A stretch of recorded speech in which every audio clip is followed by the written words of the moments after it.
If you enjoyed this video, please be sure to like, share, and subscribe to my channel for more of my content. Also be sure to press the notification button down below, that way when a new video comes out, you'll be notified.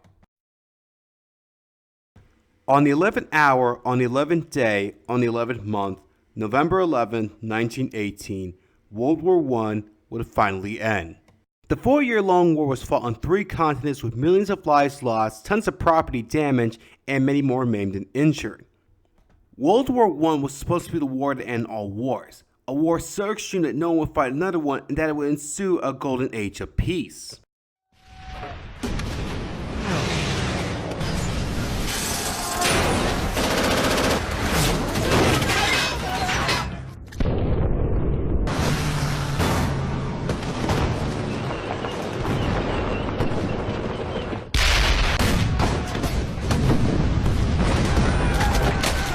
Well, that worked out so well. It was believed that the end of the war would solve most of the world's problems, but in the end it only caused more. Events such as the communists taking over Russia and the rise of the Nazi Party in Germany were direct results of the First World War. In Europe, World War I is remembered quite well. For many, it's honored and etched into the memories of the Europeans to this day. However, in America, the First World War really isn't remembered much here. The only country I can think of with more apathy towards the First World War is Japan, since Japan barely did anything ever since they took several ports in China from the Germans. So why is that? Why doesn't America remember World War I compared to other major wars? Well, you have to remember is that America's role in the war was big yet small. Let me explain. Also, apologies to my fellow history buffs, but this video will be very simplified to the point where I will be leaving out a lot of stuff. I know many of you will hate me for this, but there's only so much I can talk about. For those that want to learn more about the First World War, I recommend you watch the 10-part maxi series The First World War by the BBC, the 5-part mini-series Apocalypse World War I, and the Great War YouTube channel, where they have an unlimited supply of World War I videos detailing almost everything. We good? Okay, let's begin. When World War I broke out, America wanted nothing to do with the conflict. Ever since the American Revolution and the War of 1812, the United States had a policy called the Monroe Doctrine, where the United States would stay out of European affairs and vice versa.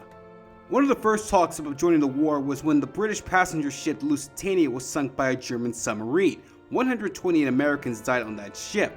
Despite outreach from many Americans, US President at the time Woodrow Wilson would not declare war. You see, one of the main reasons that the US stayed neutral is that a significant number of Americans were of German descent and had strong ties to Germany. The other factor was the Irish Americans, who had a hatred for Britain due to the mistreatment the Irish faced from the British. And like I mentioned, many Americans didn't want to get involved as they saw it more as a European problem. Throughout 1916, Americans were determined to stay out of the war, with the slogan for Wilson's re-election campaign being, "He kept us out of war." Even though the United States was actually giving supplies, arms, and money to both the Allied and Central Powers. A year later, the British would intercept a message from Germany that was sent to Mexico called the Zimmermann Telegram, which they gave to the United States. The Zimmermann Telegram promised Mexico if they were to join the Central Powers and attack America, then it would regain the states of Texas, Arizona, and New Mexico, territory that was lost to America during the Mexican-American War. Not to mention, German submarines were also sinking American ships in the Atlantic. The United States, having enough of this, decided to declare war on Germany on April 2nd, 1917. Now here's the thing, the United States had a lot of preparation to do and would not send troops to Europe until 1918. With Russia being out of the war because of the Communist Revolution of November 1917, the Germans were planning one last-ditch attack on the Western Allies. However, with the arrival of the Americans, the Allies managed to push back the German counterattack, thus an armistice was signed on November 11, 1918, ending World War I. So as you can see, America's role in the First World War was rather short. Even though many history buffs, including myself, love to poke fun at America's involvement as doing very little, but like the Soviet Union during the Asia-Pacific theater of World War II, despite the Americans coming in late, their presence helped secure victory for the Allies. So what happened then? Well, a few things. Even back then, after the war, there was this sense to just move on and forget the whole thing happened, with America returning back to its isolationist policies. Then the Great Depression happened, where America experienced an economic crisis that has not been seen to this day. And the next thing that happened, and you guessed it, World War II. The Second World War was the one that changed everything. World War II was on a bigger scale than its predecessors, with more bombs, technological advancements, and fighting that evolved into something that hasn't been seen in ages. So why did the Second World War overshadow the First? Well, for starters, the effect it had on America. The war brought the United States out of the Great Depression and made it into a superpower. America had a bigger role with sending supplies, aid, and troops to all over the world, and fighting in many iconic battles such as Guadalcanal, Sicily, Normandy, the Ardennes, Iwo Jima, and Okinawa, with propaganda showing how heroic and brave the Americans are, which leads me to my second point, the good versus evil trope. Hear me out on this one. There is a reason why World War II is a media darling, because it truly shows good defeating over evil and tyranny. And yes, I am aware of the nuances and the hypocrisies of the Allied powers, with the United States putting Japanese Americans into internment camps and the segregation and mistreatment of black Americans. The British and its empire was formed through conquest, and the less said about the Soviet Union, the better. But on paper, and to put it in a better term, from an outsider's perspective, World War II is really more simplified, and no pun intended, black and white.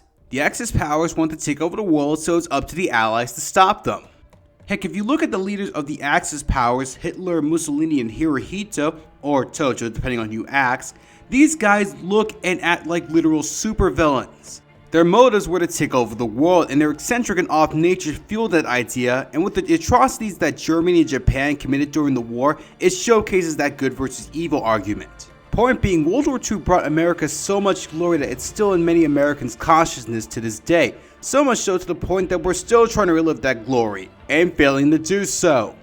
Now, how do we compare that to the First World War? Well, World War I started after an angry Bosnian shot the heir to the Austro-Hungarian throne, with Austria-Hungary getting pissed and declaring war on a tiny Southeast European nation called Serbia. Russia, being allied with Serbia, declares war on Austria-Hungary. But Germany, being an ally of Austria-Hungary, declares war on Russia, and also France, who's an ally of Russia. So Germany tries to attack France by invading through Belgium, but Great Britain declares war on Germany in order to protect Belgium. But Germany convinces Turkey to join on the side of the Central Powers. But Italy, who was allied with Germany and Austria-Hungary, decides to join the Allies. And then he will be your enemy, so then you will have to send a robot back! I think you get the picture. The whole start of the First World War is confusing, complicated, and depending on who you ask, just downright petty. With the monarchs of Germany, Britain, and Russia all being cousins. Not to mention, the First World War was really morally gray and not very glorious at all. At the start, many troops thought the war would be over by Christmas of 1914, but it grew into a 4-year-long brutal war that led to the concept of modern warfare, with machine guns, airplanes, and poison gas being used for the first time. The militaries did not adapt to these new technological horrors, thus many men would die by the thousands. It didn't help that most of the men did not know what they were fighting for, and led to disillusionment on both sides, so much so there were many uprisings and mutinies, especially among the French and Russians. Many were scarred both physically and mentally to the point where they became completely different people. And when the United States joined in, the war was particularly almost over, with many Americans facing the same ordeals as their European counterparts. 116,000 Americans died during the 6 months that was fought in Europe. That is twice the number of Americans who died during the 9 years of the Vietnam War. That being said, America still got off easy compared to the millions of soldiers and civilians that died in Europe, Africa, and Asia. Because of the messiness of the First World War and the simplicity of the Second, World War I in America is tended to be overlooked compared to its bigger and more well-known sequel. That being said, the First World War did a lot for the United States as it made it into a power on the world stage and helped usher in a new age for the country. While many here in the States have forgotten about the First World War, it should still be remembered for the legacy that it left behind, for better or worse.